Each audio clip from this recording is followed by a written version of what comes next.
Oh, hello everyone, and I have a partner. Hello there, and thank you for coming. Wow, things look funny. What did I screw up? Oh, that's what I screwed up. I'm trying to be redundant. Don't know what I'm doing. Folks, oh wow. Have we got an interesting show, I hope, for you today. So, have you ever just wandered the internet and or come across or searched for sovereign citizens for no good reason? Are you asking me? Yeah. How did Well, you come upon them? I've run across funny videos that people love to laugh at, where people are pulled over by police, Oh, and, that's and the best ones. right, and basically they start talking about how they're sovereign citizens, and laws don't really apply to them because all laws are basically commercial code, and so far and so forth. Basically, we all have the freedom to roam and travel. That gives you the right to even climb people's fences. Back in the day, out in the middle of the wilderness, if you were traveling, you were on horseback, and you basically went the way the crow flies. And if you came across a fence, you jumped over it, and then you continued on. There were Here's no a roads. There were no highways. Mark Caesar, only in America, shakes head. No, not only in America. That's what's pitiful about this. Actually, it spreads. You have people that pick up the ideology and use it in other countries because of Oh, ways certain laws are written. it's big time in England. Are you kidding Yeah, me? it's a growing phase in England. It's in Canada. I think I ran across an Australian. It's it is the weirdest, stupidest thing. So what I did was I created a web of a bunch of information, and we're gonna try and talk about this But information in but some but wait a sensible second. manner. But wait a second. Is it the weirdest and stupidest thing No, though? maybe not. It's among that list that you can claim it as a weird and stupid thing. It's a weirdest to some. I mean, as I mean, far as things go, have you it's dug in odd. and done the research on what they're Well, no, claiming? I kind of let you do that. I kind of research it by just watching people and watching the videos, and being kind of like an average Joe taking it all in. Um, yeah, well, Mark Caesar, actually, there's a couple of those YouTube videos that you would believe are American, but they're Canadian. They're just, near the American line, and people live in Canada, and they latch onto this. From what I've found, I had 2 weeks on this. I apologize for the lapse in the show last week. Or no, we did take last week off. I relaxed. Yeah, you had vacation. Don't apologize, for Christ's sake. You're allowed to So have fun too. so 2 weeks I've been looking this up, and whoever follows cognitive thought, lovingly or not, cognitive thought does some of these because they're funny. He'll play through, comment, and laugh at these sovereign citizen videos. So I had some mild exposure, and I got a good laugh, much like you. But when you present this as a idea to talk about, I have to figure out, okay, they're saying stupid things. What are they saying? Okay, why are But they saying again, stupid you're saying things? that they're saying stupid things, but in actuality, they're looking shit up. They're Yes. interpreting shit. It So just to say something off the cuff, not really knowing anything, is one thing. But The further I study, dug, the more sense it made. right? Exactly. So It's can you fault them? I mean, no. if you coming at this trying to debunk it are starting to be convinced that there's a point to it, then let's cut them a little slack. Maybe they're not 100% wrong. All right. So there is a loose point, and there's a huge conspiracy around this, and I wanna delve hard into it, but I want to make sure everybody that wants to be here is here for this. So let's first acknowledge our chat. We have Mark Caesar. Hello again, and welcome to the chat. I hope you enjoy this. If you like conspiracy theorists, Red Feather, how dare I? Wow, this chat is fired up. Calm down, people. That's right. Everybody, just relax. Stay in your chairs. Don't light anything on fire. We are not revolting against the country. Well, it isn't a country; it's a corporation. Okay, so I can follow you. But you know, if you dig deep enough in the right places, you can find so much information. It's ridiculous. And I even went so far as to hunt down a quote from the Supreme Court. So, I've You been know, through. there's a really cool quote by Mark Twain. I don't know if you've ever seen that or heard that, but go ahead. Um, I guess let's start with leading people because we want you guys to understand why we picked this topic. Now, when you're all born, when you get married, when you do anything that's legal that involves government interaction, paperwork, and filing, there's an awful lot of paperwork and wording and ways they go about this. And one thing you'll notice is anything interacting with the federal or state government often has your name, almost always has your name, all in capital letters. And there's a reason for that. That's because they're proclaiming you as an inherent party. And if you look on your birth certificate, your social security card, your marriage license, you'll notice some words, they're regular. They're capital and lowercase, just regular grammar. But then when it comes to your name, it's all capitals. Much the same thing is done if you file taxes or own a business or a corporation. When you fill out paperwork and filings and get paperwork and filings, everything's in capital letters. Everything's correctly formatted and filled out. Now, this becomes a factor because your name is not all capital letters, it's capital and then lowercase. By putting your name in capital letters, they're kind of representing you as an individual, as a business party. What is a name? It's an assignment of your identity. I mean, that's all it Right. is, a way to tell people apart. I mean, a first name and a last name. Your name is really just your first name. Right, Your last name is your family name. right.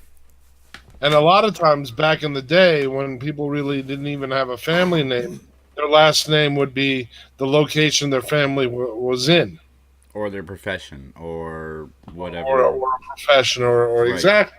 And that's where a lot of our names come from.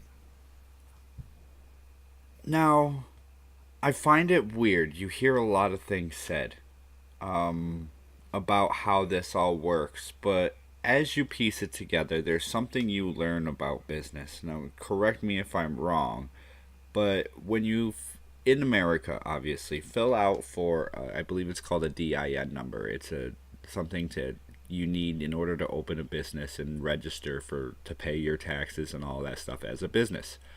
That number is also assigned all rights of an individual. So businesses and corporations with that number have the rights of an individual. So if you own a business that have voting rights, I'm still searching on that. That's in the air right now. I'm trying to figure out how that works. Does a corporation have voting rights? How do they vote and influence on elections? Because of that filing, because they file for a DIN number, that DIN number, according to the federal government, is equal to your social security number. So this is something I knew before digging, and it correlates, stating that you are basically the same as a corporate entity. You're being held at the same height as a business regarding any interactions with the government. If When you I go first on, Data was telling me a story about checks, and I can't seem to find my checkbook. I know where the magnifying glass is, but I don't have my checkbook to go through it. I But was would you? I was just gonna tell the chat basically what I mean. I started looking into this and watching the videos or whatnot, and then somebody threw me for a loop because he said, this is all hidden in plain sight. And a matter of fact, if you take a look at your personal checkbook, your personal checks, not those long corporate checks, but the personal little personal handheld checkbook. If you look at the signature line, which looks perfectly like a line to my eyes, and you look real close. And I ended up having to use two magnifying glasses, one a jeweler's loop and one a large paper type magnifying glass. And between focusing those two planes and the paper, I got it so close where it said, this signature represents the, what was it? The assignee. And I was like kind of astounded that that would be on a personal checkbook. I mean, I can understand a corporate checkbook because, corporate checks are corporate checks. So you're dealing with a company. So a person's signature isn't necessarily even in the name of the account. But yeah, so that kind of like, if you're going to write it there, why microtext? Why not just write it as a statement under the line? So that kind of intrigued me, and I started watching more and more. Go ahead. All right, so and this becomes very important in building the story. That's why I want to make sure we get a little bit out of why the build up and why we're looking at this entirely is because there's a lot of information that really does almost make you lean toward wanting to follow them.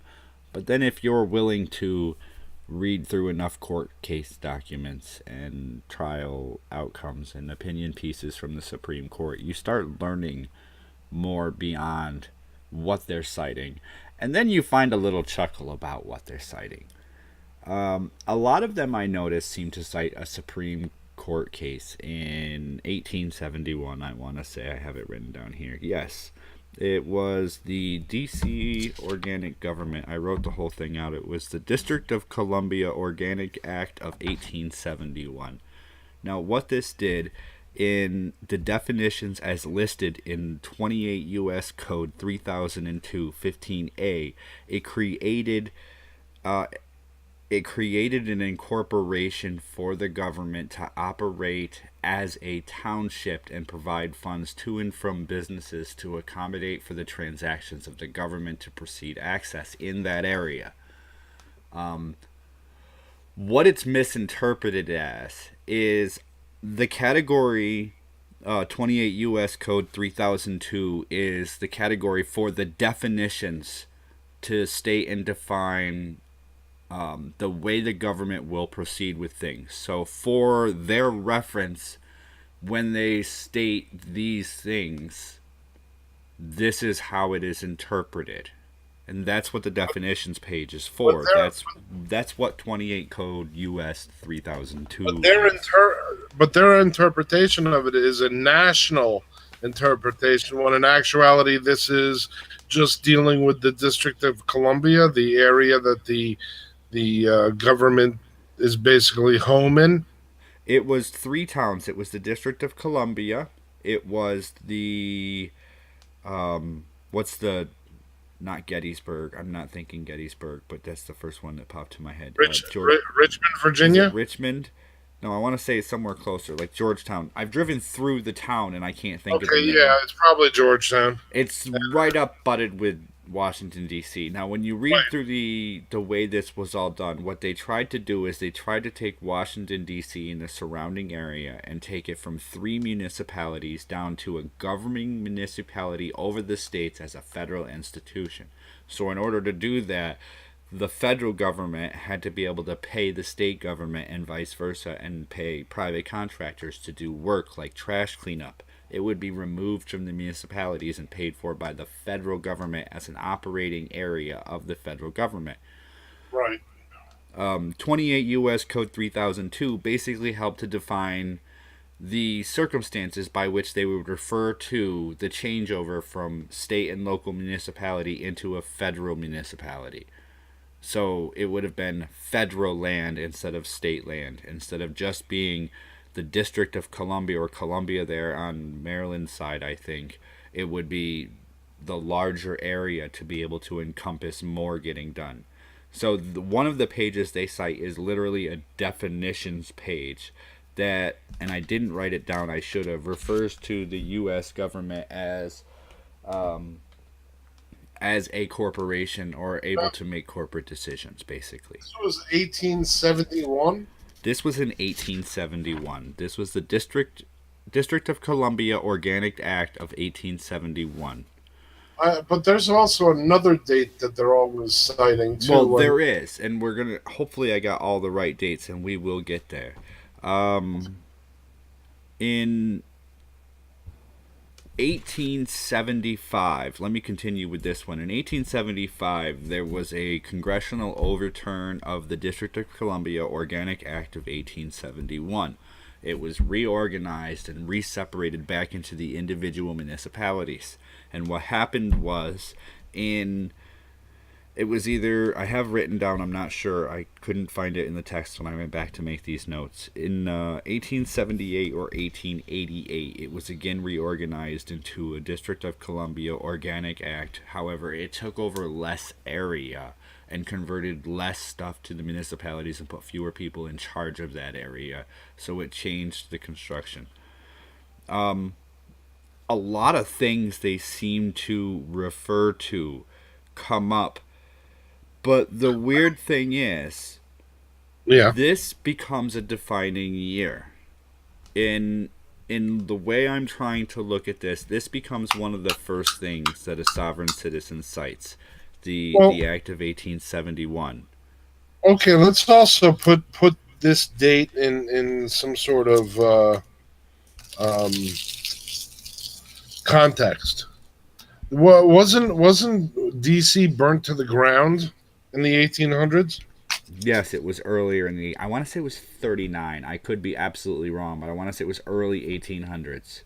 The English burned Washington D.C. or tried to burn Washington D.C. to the ground in like the 1830s. Yeah. Okay, so we're talking about 50 years later or 45 years later. 1814 says Dr. Obvious. Thank you. I knew it was early in the 1800s. I Oh, so was even earlier than that. Okay.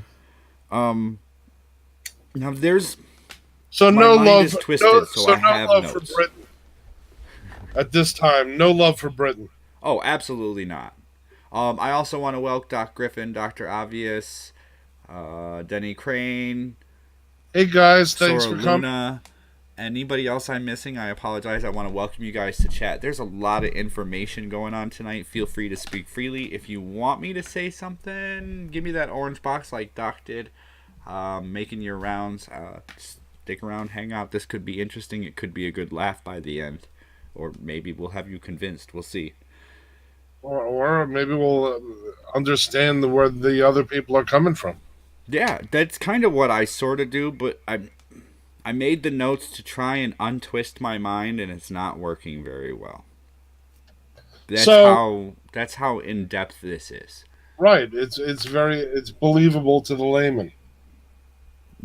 Okay, so before we go too much further, we keep saying sovereign citizen, and I wrote a note on the top of my page that if you actually go through and look at sovereign citizen, a sovereign citizen, the definition of that term is a member of someone or a person belonging to land owned by a monarchy, therefore run by a king. Right. In actuality, they see themselves as sovereigns. In other words, they're saying back before the scam, people were sovereign. They were kings of their own house, kings of their own castle. They could walk down the street and out in the West. If you had a problem with somebody, you could take it outside, shoot each other, and they just cleaned up afterwards and continue playing or doing whatever they were doing.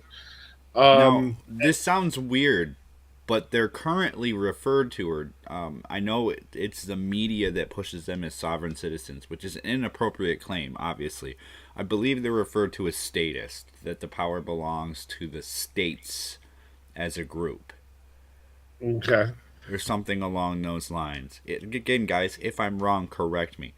And to the best of my knowledge, the numbers I've seen, there are between 75,000 and 300 plus thousand worldwide. This is a worldwide count, which makes no sense to me, but there it is. Well, because there's sovereign citizens in all different countries. Right. Um, let's see. So we went over the DC organic government. We went over where incorporated appears in the 28 U.S. Code 3002-15A and how that is, well, let's link that up to the checks and the money and the capital letters. Um, the reason that they think the government incorporated is because in the early to mid 1800s, the United States went broke.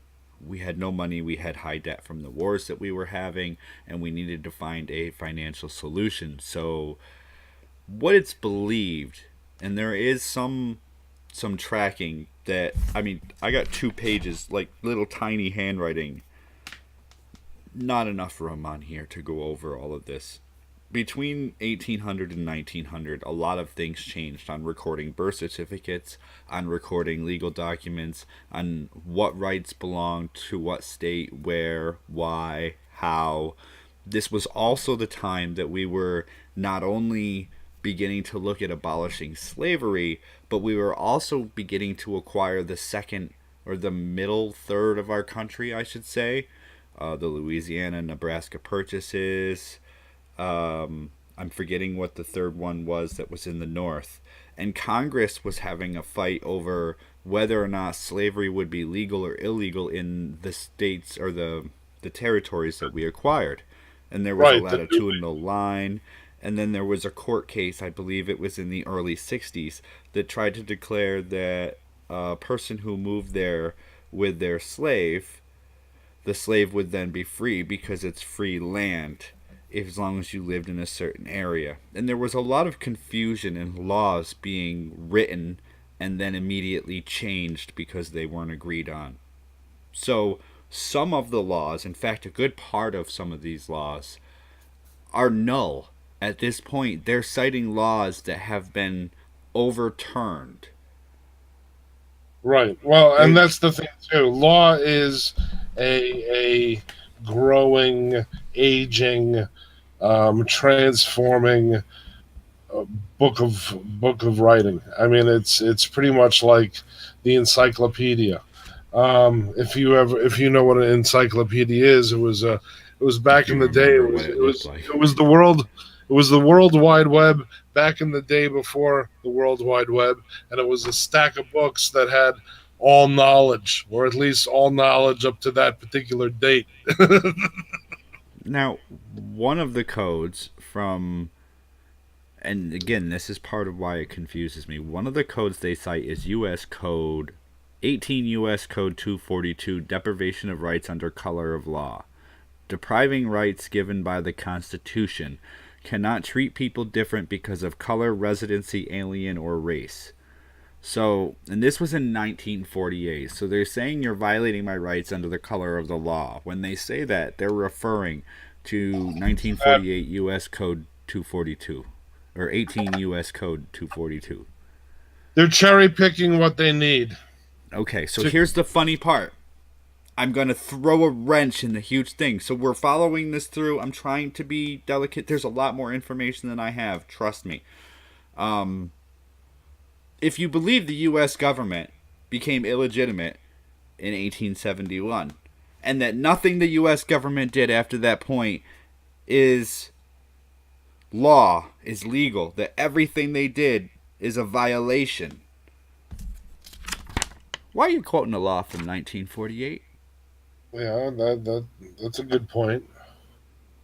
Why are you quoting something that was written after you believe the entire government is illegitimate? There's a guy named Jordan Maxwell. I sent you a little bit of video on him, and I think that's kind of the root of where this phenomenon has basically come from. And Jordan Maxwell is an interesting guy to listen to when he's talking, and basically he kind of researched where words came from. And I mean, he went all the way as far back as the Sumerians. And he has an interesting take on this also, and he's the one who also brought up your birth certificate being bonded. You heard about that, right? Yes. We're all, since we're not, okay, first of all, the United States is a corporation, and in its corporate terminology, or in its corporate book, it states that all citizens are employees. So if you're asked in court, are you a citizen of the United States? You're not supposed to say yes in Jordan Maxwell's opinion, because if you say yes, then you are agreeing that you are a employee of the corporation of the United States. What you're supposed to say is that you were born in America, because America is not the United States corporation. But, you know, that's just one small point to his wordplay, and it's impressive. I mean, the whole thing about maritime law, and a ship, when it's docked, it's at berth, and basically he you have to really see it to believe it. You have to listen to him to really grasp it. But people walk out there at the end of this conversation, and they're standing and applauding. So there's belief. There's no no problem finding people that believe. There is definitely, they firmly believe that this is written from maritime law, from exactly what you were saying. When a ship berths into harbor, it produces its cargo manifest. When someone births a baby, it produces a manifest. It produces a birth certificate. That birth certificate is binding. It explains all of the same information as a cargo manifest from a It shipment. also it also transfers ownership.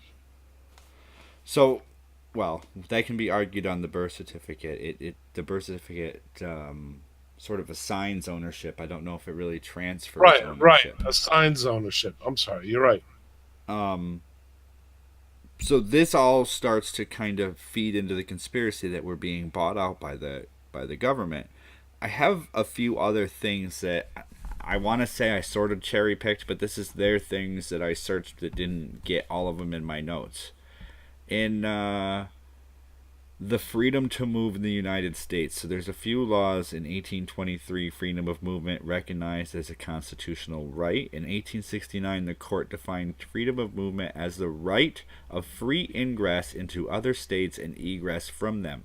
However, the Supreme Court did not invest the federal government with the authority to protect the freedom of movement under the privileges of immunities. This authority was given to the states, a possession of the court held consistently that the years the case, Ward versus Maryland, we'll get to that. And there's a few other cases cited here in 71, 73, and 83, 1883, just to be clear, to say that basically you have the freedom to move within states. But if you go into those laws and read deeper, it's the freedom to legally and lawfully move between states. So, if there's a law that says you must do this to move through the state and you follow that law, then you can proceed. They can't stop you. They also can't, at every border between states, hold and check everybody because you're supposed to freely move. They can randomly spot check or check you when you're out of state, but they can't prevent you to travel from, I want to go from California to Nevada. They cannot prevent that. They can't stop that. They can't say you're a California resident, you're not allowed in Nevada. It's not allowed. It's illegal. That's what that says. I have several others in here. Hopefully they don't get confusing. Or on the other device. I think they're on the other device. Let me see.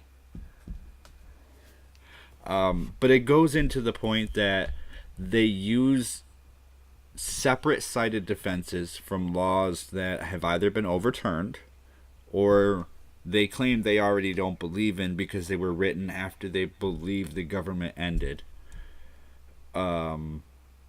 There's so many circumstances behind this. I got the Organic Act, Section 28. Well, U.S. is a do corporation.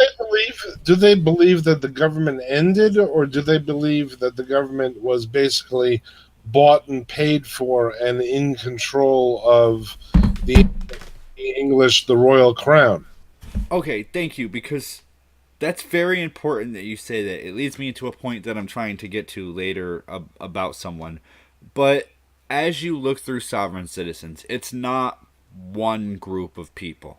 You'll notice that different sovereign citizens claim different rights. They all sound kind of the same. They're built on a familiar or similar premise. But each one cites different laws, kind of leaning towards different rights that they're given because of different laws that are there. I Now, there's started also with the basic ones. The one in 1871 is a really heavily cited law to almost every one of them. gotcha. But one thing I think I commented to you like Tuesday, I was like, there are just so many different kinds. I don't know how to discuss them Right. without leaving I some mean, out. there's the Moorish citizens. There's the African citizens. There's No, we're not there's making fun of there's a them either. group. These are self-proclaimed names. These are their names for what type of citizens there are. Right. That matter of fact, one they have parallel. There was one that has an entire parallel government with president and his cabinet. Okay, so you're actually wrong. There's more than one. But Well, you introduced me to one. Okay, yeah, okay. So yeah, right. don't dig too deep. This rabbit hole sucks. Well, yeah, the one, at least the one that I like. My favorite of them all is the one that I showed you. But yeah, there's plenty others with their own. Some of them have a king, some of them have a president, and some of them have a what's it called? What do the English have? Prime I minister. okay, So so one of them that I delved into apparently in 2010 had sent an order to the United Nations, the World Court, the United States Supreme Court, the British Supreme Court, several other countries. And if you yes, look for the announce. letter, you can find it. It's separating and repealing the incorporation of the United States as listed in the District of Columbia Organic Act of 1871 and reaffirming the Republic of the States of America. I believe it was. It's weird in the wording. It's close, but weird, stating that specific wording inclines the United States to be a government. Other wording inclines the United States to be a republic. This is odd. And other again inclines it to be a corporation. Right.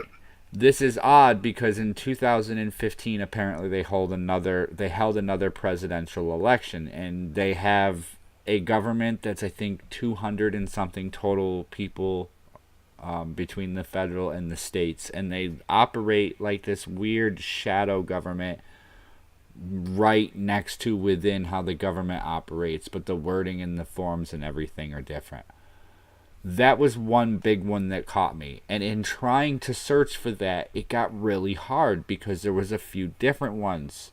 So I tried to stick with a couple of big ones and get a couple aspects and avenues to look at, and then I Isn't found it? Lighton I was, Lionel Ward, who what I runs was the go ahead. gonna what I was gonna say was, isn't it also kind of getting difficult because the browsers are filtering this stuff? Oh, I'm sure they are, and Have you I'm have you getting noticed very that? specific. Yeah, I mean, sometimes you have to go to the fifth or sixth page just to get a glimmer. All right, with all honesty, you can find a video laughing at a sovereign citizen like that. You Right, cannot find a sovereign citizen telling you what and how and why they believe it. exactly. You can find articles about what they've done, where they've done it, how they've done it. You can't find places where they sit. Like it's. I'm You can't searching. find their website. I'm sure I'll find it if I did a deeper dive. But I haven't run across easy to find information about their point of view and why they follow it. Right. Even they're down to their website. I mean, eventually you'll find it, but it's not. It's like the search engine's really dropping a ball when it comes to that.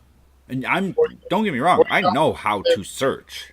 right, or you have to put in that specific, exactly that name, verbatim, perfectly, fonted, to be able to find the actual websites for these places. Right. Um which brought me to Light and Lionel Ward, which is of our time the biggest Sovereign statist citizen. sovereign citizen. Let's stick with sovereign citizen. Okay.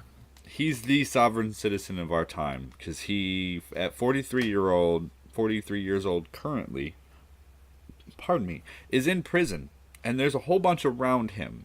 And I'll work backwards just for fun. The beginning of last month, the judge ordered that after 3 weeks of forcibly starving himself, that they can force food into his mouth.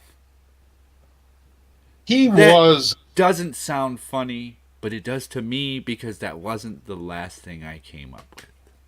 he was called a paper terrorist, Yeah. and he was more of a con artist using these sovereign citizen loopholes, let's say, in legal warfare. Okay. I feel I sit in my garage and listen to some of this, and I wish I had a vise attached to the counter to be able to clamp things down and work on stuff, sharpen blades, whatever. And then there's moments I'm glad I don't because I might just stick my head in there and see how tight I can go before it cracks. This is one of those cases because I sat there in the garage having a cigarette and listened to a 27-minute recording between him, his attorney, the opposing attorney, and a third party arbitrator before the court case in 2014, I think. Oh my god, I feel stupid. And then I'm searching the internet for the stuff he's talking about, and it's not there. I don't know if Let's look at anybody's heard let's, about him. let's look at chat for a second. Oh, what do you got in chat here? Numbskull, I know how to search, sir. Sir, I know how to search, sir. I bought 10 bones. I say let him starve. The court ordered that because his case isn't over yet and he hasn't been found guilty or innocent, that they have the right to be able to force him to eat. If they can't get him to eat or he tries to throw it up, they're going to get a court order to strap him down to a bed.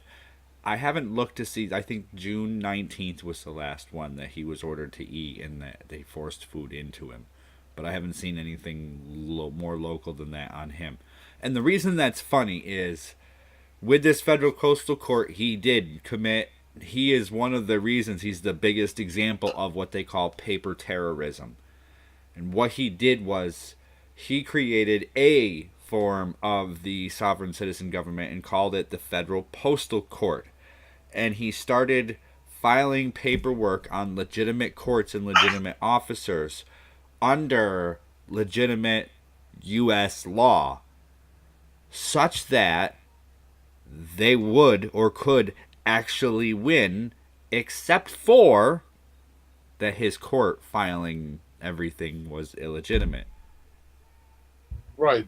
But the postal court was a here again, gone tomorrow, Benjamin Franklin invention before we really even had major court system. Right. It wasn't even a part of our standing government. And that's one that goes back and picks something even farther back that I didn't catch. And I find it funny because the amount of paperwork he filed and the way he did it was, again, paper terrorism. Huge amounts of paperwork filed on legitimate people in government positions doing their job. Now, or on, or on homeowners to steal a house right out from under them. right, And oh, there's so many stories of that one that I ran across. One of the things, and I didn't quite get there, I wrote it on my list, but I couldn't go back and find the notes. There's something written in the Articles of Confederacy that they believe gives them the right to do certain things in one sect of sovereign citizens. The Declaration of Independence was in 1776. Some July say 4th is the official national date of incorporation for the United States of America. So think about that. If we are a company, we have been a company since our incorporation date of July 4th, 1776. We have our Constitution, which was written, I think, in 1786, ratified in 1788. I may be wrong. Somebody correct me if I am. If I am, please. We have our Bill of Rights, the first 10 amendments. There's something they cite. I wrote it down. Where did I put it? In the Fourth Amendment. I didn't write it down. I thought I wrote it down. There's something they cite in the Fourth Amendment about the egress of their movement between states. I think I covered that. you What did. else is there? There's a few more things I've got here that I wanted to hit, and then some just stuff I've seen that's interesting. They say police aren't official legal bodies, that they were set into motion after the 1871. So just for fun, I did some searching. The United States didn't officially have police. However, certain towns within states decided to ratify their own police departments under their means. So police have existed since 1636 in In Boston, one 1658 in New York, and 1700 in Philadelphia. one form or another. In one, no, in some sort of police, Right. an But actual local, group of people policing and monitoring town right. hired by the local government. Right. I want to say there's something called Police Week. I don't remember all the dates on this. Was it Roosevelt? I didn't write it down. Why didn't I write this all down? Because I probably have 30 pages of notes if I wrote all the stuff down I came across, and that's not a joke. Yeah, no, it's a huge subject. It's mind-boggling how much work has been done on it. But I did pick a fun quote from the Supreme Court. In 1941, the United States versus the Cooper Corporation. I didn't look too deep into this. This is a quote that I found that was related to what we're talking about loosely. It was done March 6th of 1941. We may say in passing that the United States may be treated as a corporation organized under its own law. Did I write this wrong? I thought it said we may not say. I may have written this wrong. We may not say in passing that the United States may be treated as a corporation organized under its own laws. That it is, under the Constitution, as a fundamental law, seems so strained as not to merit serious consideration. That's what it was. So to consider the United States government a corporation that was formed after the forming of the country is seems so strained as not to merit serious consideration from the United States Supreme Court in 1941 in the United States versus Cooper Corporation. So again, I'm not entirely sure 100% on the reference, but it's regarding whether or not the United States court viewed the United States as a corporation in somebody suing the United States as a corporation. People believe we are. People for the longest time believe we are being screwed. We are being hoodwinked. We are being, sent to the slaughter. And they're digging as deep as they can to find the reality, or Now, find the support for the reality that they feel. I would. Oh, I love that movie too, Red Feather. I Oh, thought it was awesome. speaking of quotes, Mark Twain quoted, and this is something that a sovereign citizen would really follow, and that is, here we go. Um, in religion and politics, people's beliefs and convictions are in every case, gotten of second hand and without examination. from authorities who have not themselves examined the questions at issue, but have taken them at second hand from other non-examiners whose opinions about them were not worth a brass farthing.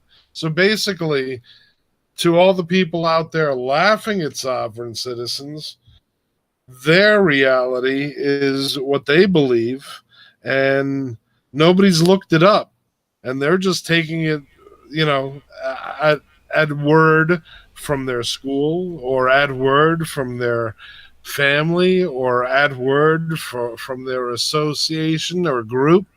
So, you know, consider that too. All right, so I got a few comments I didn't write down. These are weird. And then I want to get some questions from the chat. Absolutely want to try to answer whatever I can. In looking up the incorporation of the government in the District of Columbia, the Organic Act of 1871, it wasn't the first. And I believe I read an article that cited in 2015 that at the point of 2015, there had been 12 reorganizations and government restructuring of Columbia and the District of Columbia and Georgetown, I think it is. Georgetown, I think. Maybe I'm wrong. Down there. So it's not something that doesn't happen regularly. The government constantly has to, and they have to do it legitimately on paper, organize and state exactly what they're doing so that everybody knows what they're doing, because that's what the government's supposed to do. Now, obviously, there is, like Red Feather says, we have NGOs. I think that's the wrong term. Operating in this country, CIA, FBI, IRS, DOD, FDA, etc., etc., etc. There's 27. Do you remember? I think I heard it was 27 national government organizations policing the United States. Three-letter agencies. Yeah, 27 of them. I'm not 100%, but I think it was 27 last I heard, and that was like something that came out in 2017. And Google's owned by a company called Alphabet. Yeah, gee. Think about To that. to think about things, the government has gone through changes. Around the same time as this 1871, I'm probably going to cite these years wrong, guys, but let me do my best. In the 30s or 40s, there was a few problems, and there was some changes in the government. We didn't originally have Democrats and Republicans. That's changed. Originally, we had another group. Somebody help me, I can't remember their name. And they were opposing the Democratic Republicans. Those were the parties that we had. And what had happened was the opposing group was the northern group, the one I can't remember, and they wanted to abolish slavery and make it illegal to use people as property. So they tried to set into laws for the purchases that we were making of the new territories, as those territories and areas were allowed to become states. In order for that territory to become a state, it has to follow, what is it, Article 4, Article 9, Article 4, Section 3, adaptation into statehood. And that's where the colors of the law quote come from, moving through states, is this time where they're trying to change the ability and the way for you to move based on your race. The Democratic Republicans wanted to keep slavery, and they wanted slaves to be able to be taken and moved to do work in new territories to provide for income for the country and to help businesses grow. The opposing side didn't want this to happen, and so what the Democratic Republicans did was they hit the other group and took away all of their philosophies during election periods. So the Democratic Republicans split into two separate parties and began to run on separate platforms against the original second party. Why can't I remember the name? And in doing this, they began to pick up the votes of people who may have believed in other things, but not necessarily realized how the Democrats or the Republicans were going to represent slavery.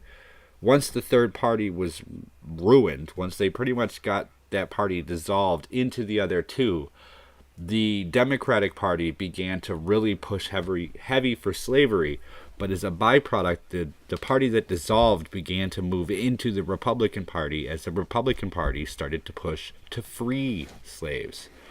Now, in this time, there was a law written into Congress somewhere around the 1850s stating that slavery was legal at the 36 degree 33rd minute parallel across the United States, making it illegal in Louisiana and the recently purchased Northern Territory, however, legal in the large recently purchased Southern Territory north of Texas and south of south of Louisiana, I think it was.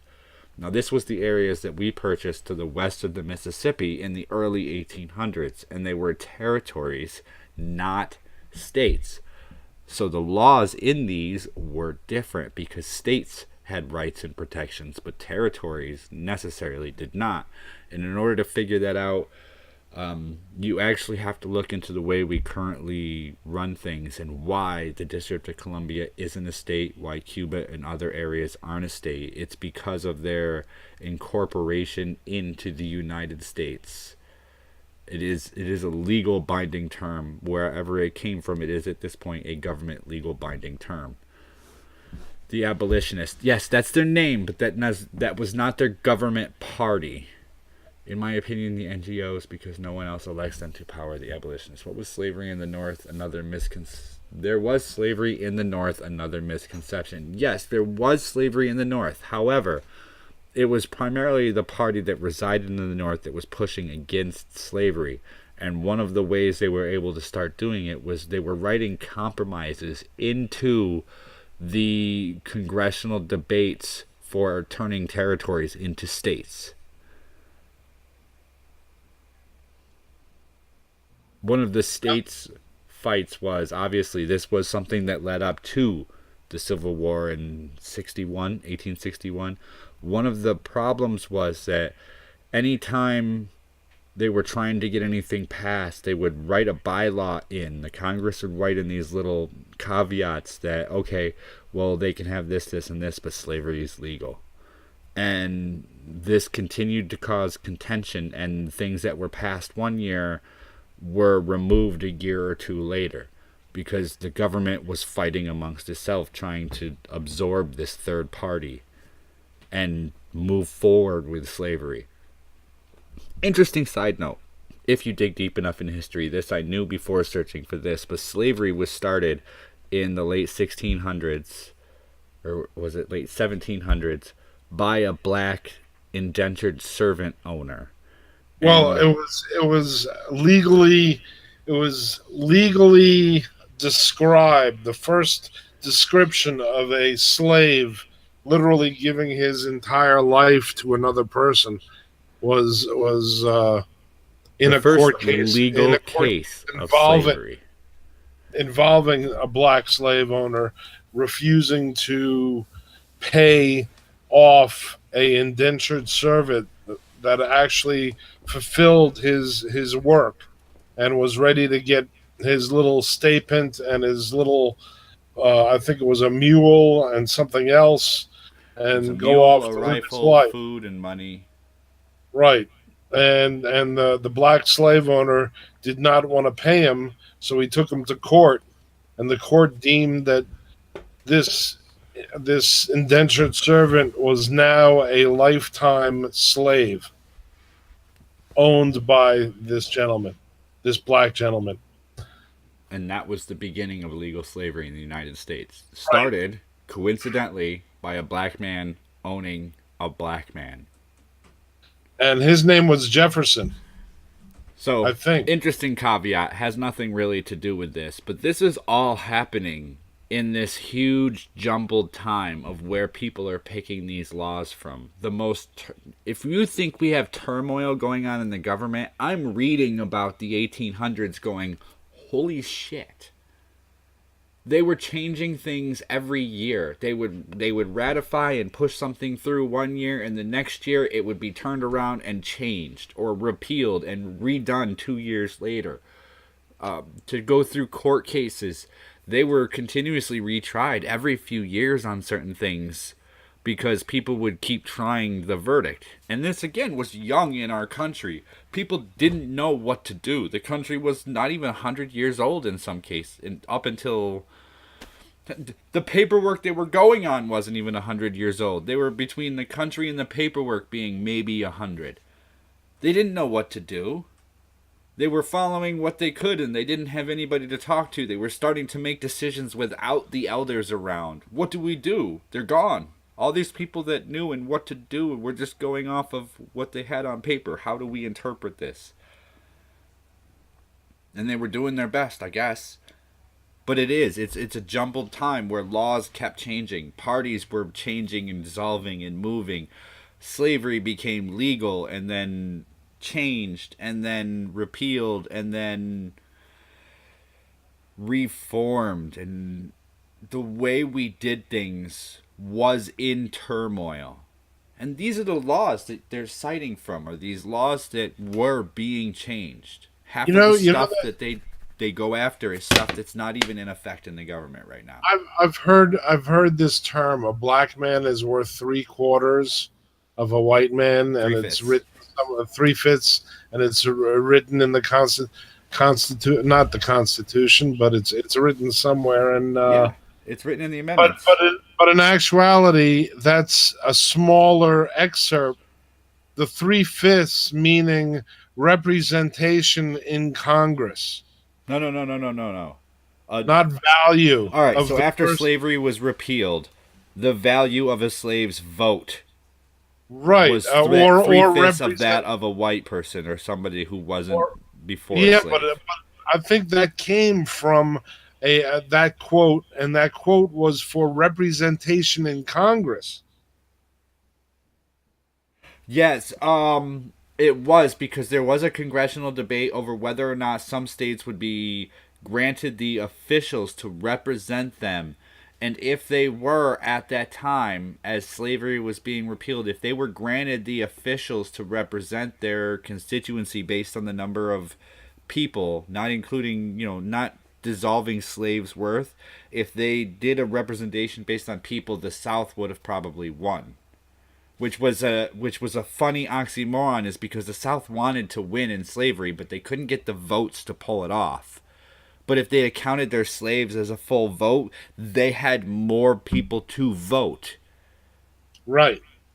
So this was a way of blocking them by saying the African population was less representative, therefore less voter counted. So I have to say, aside from conspiracy theory on sovereign citizens, okay, to look at what's going on between the Democrats and the Republicans right now, I almost begin to laugh, because I see they're not Democratic rules set in a few years ago have now been repealed, and now we're setting in Republican rules that do this and that, and the government's in a stir, and they're fighting left and right, and maybe. Go ahead. What I was about to say is, it's all this big fight and this big drama and this and that and the other. But if you look at Congress as a whole, and you look back 30 years. What the hell have they done for 30 years? Oh, yeah. I mean, absolutely. You compare that 30 years to the 30 years between 1700 and 1800, somewhere in there, and they were forming a country. They were exploring new territory legally and physically. I mean, it's kind of sad, really. But I look at what's going on right now, and you'll see it too. I'm gonna offer you guys a firm analogy as we start to wrap this show up. Think about the Democrats right now, and they're trying to push a democratic socialism, and the Republicans are just pushing what the Republicans are pushing. And I find it funny, because I've never delved so deep into how the United States did things, and the laws and the proceedings and things like that I have for looking into sovereign citizens and learning what I did about the early 1800s.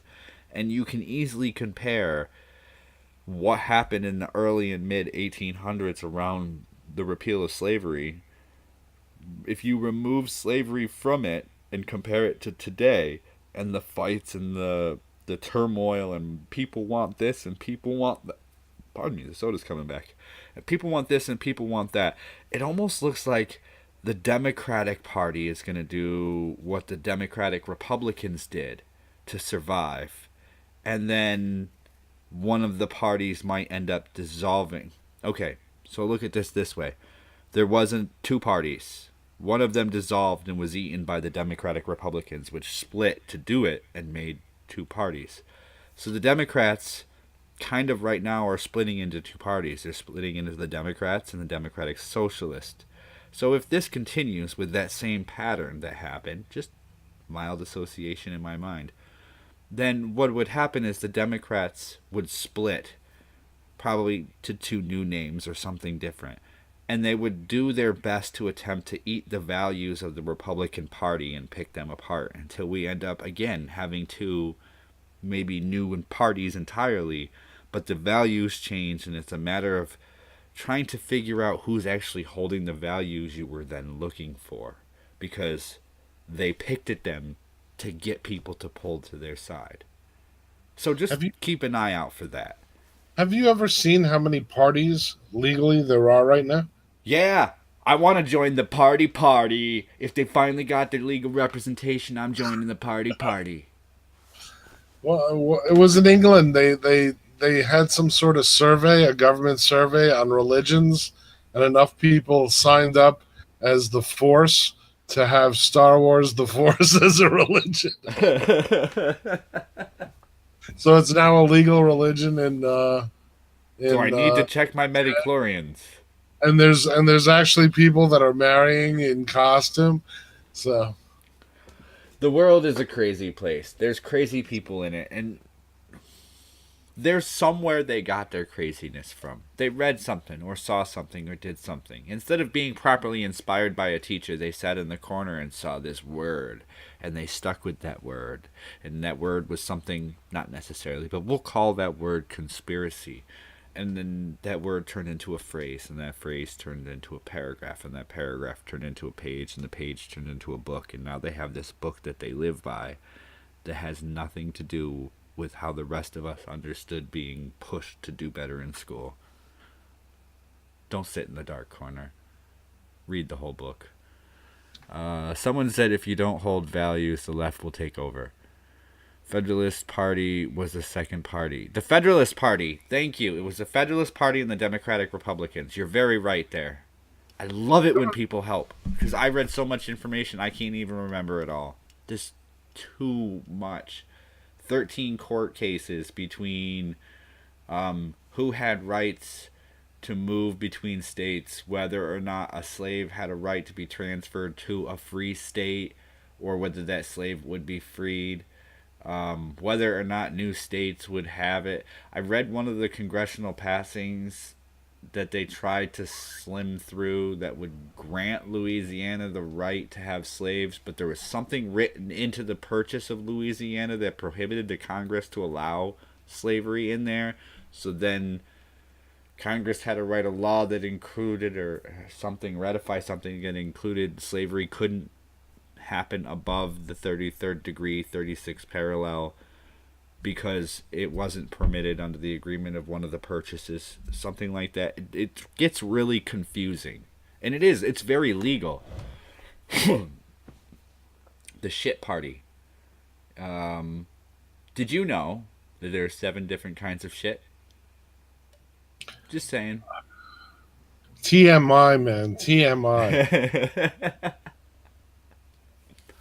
There's actually a medical chart for it. There's 7 different categories of shit. I'm sure. And you want to be in the middle. Then there's 3 worst categories in one direction and 3 worst categories in the other direction. In the middle of a bunch of shit.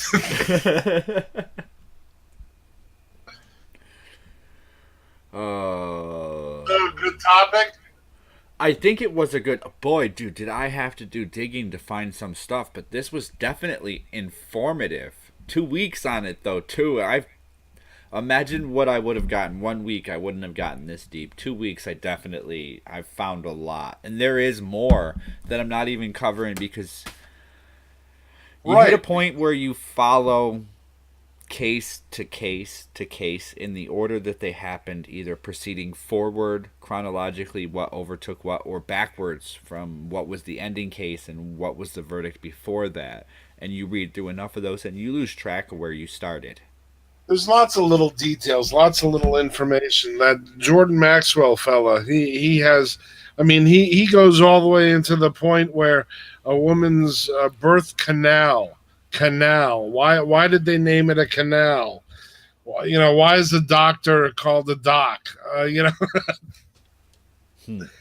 By the time he was done, there was so much. There's so much connection between female anatomy and marine law.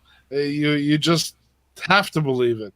You give me long enough to build a story, and I can give you a story that's believable by making it relate to something you already know and believe. That's Right. part of making a story believable is you have to ground it in reality. So yes, their story is believable because if you look for what they're citing, it's there. And However, and and they're preaching to the choir when it comes to the audience. yeah, Most of the audience members have come there specifically to hear him.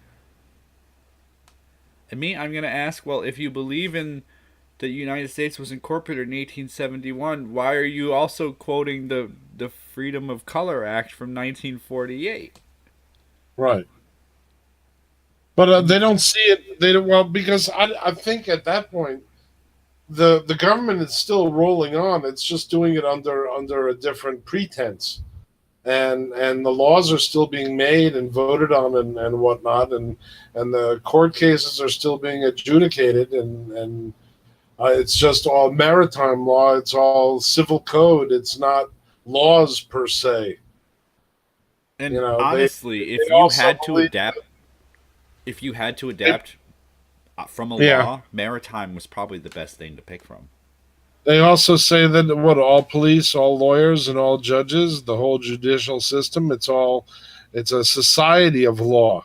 That all their verbiage is all for talking amongst themselves. We're outside of that Um, because we're because we're sovereign. yes, to go to verbiage, that is what Leighton Ward actually did. No, it's really hard to find the information, and I've found is reference to, not the actual use of this source that he cites. In a conversation with his lawyer, or with the opposing lawyer, the district attorney, he requests the district attorney run the charges against him through a specific vocabulary equation, trying to decide what words are verbs, adjectives, and nouns, stating that if you add a verb before a noun, it changes the noun to a verb, thus nullifying the reference that you're making to something.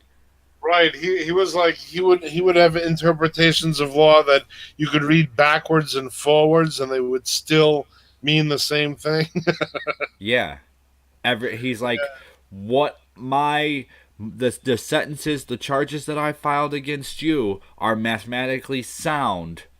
I know how to speak your language. That's why I'm speaking it right now. But you need to run what you're writing to me back through my calculator, and then it has to make sense through my calculator, even though you don't know how to use my calculator. What?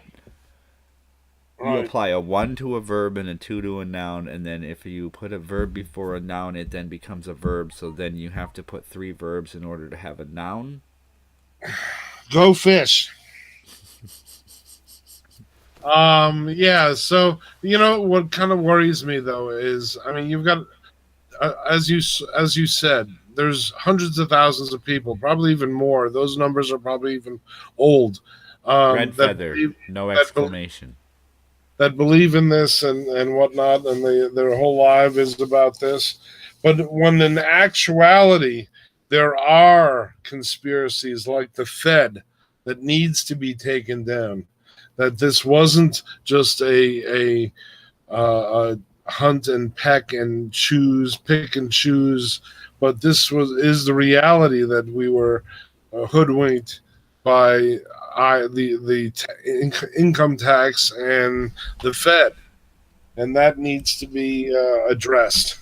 But all this distraction with other United States and 15 different governments and I don't know how many parties and Congress basically doing what Congress does, or their favorite thing, which is nothing, and and screaming about it, and making sure. A matter of fact, the whole point of doing nothing is so you have something to complain about the other party with the next time the voting season's here. So, they don't want to fix anything because if you fix something, how are you going to win the next election?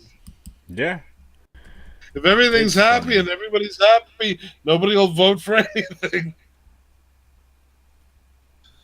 So yeah, there we I are. I wish I could give you guys more about sovereign citizens because there is more, but I've Oh, there's a forgotten lot. almost as much as I've brought you tonight. There's tons more, and there's every color and every flavor imaginable. Oh, we do need to add a few other things. Hopefully, Data 100% agrees with me here. If you get pulled over in the United States, to be specific, but sure, if you get pulled over wherever in the world you are, and the officer asks you to roll the window down, you're obligated to roll the window down. If you're driving the car and the officer tells you he needs a certain paperwork from the car, that's what the officer needs. Yeah, in other words, obey the law. And I will recommend somebody who has 222,000 subscribers and does not need my puny recommendation. But I've watched several of his videos, including shit tons of other sovereign citizen videos. This guy is a cop in Minnesota. He seems down to earth. He talks about regular topics. He's been doing some live streams lately, I guess. I just started watching him a week ago and I've watched a lot of his content. He's called Mike Share the the Cop. share, Mike. What? Mike the Cop on Oh, okay. YouTube. Just search Why don't that, you'll find him. why don't you put the link in the chat? Could I? Maybe? Let me see if I can do that on the fly as the producer, co-host thingamajig that I'm supposed to be. I got huge compliments yesterday, and I was like, "Well, I appreciate it, but okay, thanks." I'm trying not to do what my automatic impulse is, but you're wrong. Stop complimenting me. I am a loser. That's kind of I what I feel sometimes. love. I'm gonna give this Mike the Cop guy a shout out. Maybe I will be one of those real nice creators, and I will see if he'll do like a split stream podcast, cop chats with felon or something. Red Feather's got it right. Not only obey, but be respectful. Yeah, and Yeah. that's what Mike says. That's why I kind of love his work. He's like, by the way, and he does some funny quick clips on there where one of them is when you're getting pulled over by a cop, what you're going through versus what the cop's going through, and they got the guy going, "I'm driving the speed limit. All my mirrors are good. Are my lights working? Everything in my license is okay. Where's my insurance card?" And the cop is in the back going, "Wah! Wah! Wah! Wah!" And then yelling into his mic and shit, looking like he's doing stuff through the mirror. But if he goes to the cutscene where you're looking at him and you can hear him, he's doing rock with the mic in front of his face, using it fake. It's just it's not high quality video, but it's a cop being funny, and I even as a felon, I find him entertaining, and I think it would be fun. I feel weird asking him because I've got like 280 subscribers and he's got 222,000 subscribers. But it would be fun to have like a cop chats with felons stream just on a shoot the crap night. That'd be fun. Yeah, just for no reason other than you're a cop. I just wanna like how well my conversation. Can you smell the weed on me, officer? I'm sorry. Don't pull me over. Maybe it's not such a good idea. Honestly, I've been watching this cop, and he's down to earth, and he's kind of funny. He's got his son that helps him produce, and he's got a buddy, and it is worth the watch. He's got hours of content. He's been doing YouTube as Mike the Cop for at least 2 years, I think, and I think it's hysterical. I want to thank everybody in the chat for showing up tonight. I see Red Feather's on her way out. Her there. I assume her. On the way out. And other people are probably ahead of and behind them. They. I don't know what to say anymore. I'm all confused.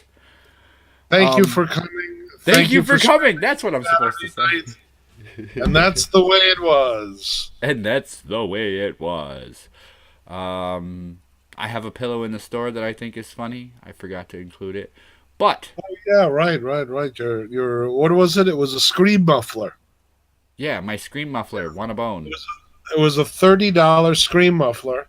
If you feel like screaming, this is guaranteed for $30 to muffle your screams less loud than they would be normally.